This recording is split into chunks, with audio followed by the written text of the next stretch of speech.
This method can be used to visualize cellular reactive oxygen species in adherent cells with only a fluorescence microscope and quantify reactive oxygen species intensity with a fluorescence plate reader.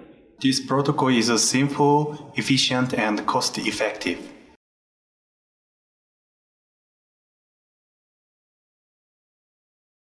Start by seeding 2 × 10⁵ HCT116 colorectal cancer cells in DMEM into each well of a 24-well plate.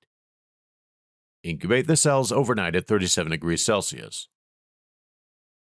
On the next day, replace the culture medium with 100 micromolar ferrous sulfate or 10 micromolar doxorubicin-containing medium, and incubate the plate for another 24 hours. Prepare the DCFH-DA solution by dissolving 4.85 milligrams of DCFH-DA in 1 milliliter of DMSO to make a 10 millimolar stock solution. Right before adding it to the wells, dilute the stock with pre-warmed DMEM to make a 10 micromolar working solution, and vortex it for 10 seconds.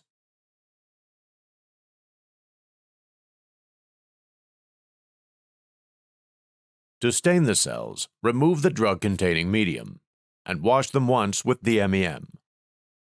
Add 500 microliters of DCFH-DA working solution into each well, and incubate the plate at 37 degrees Celsius for 30 minutes. After the incubation, remove the DCFH-DA from the wells and wash them twice.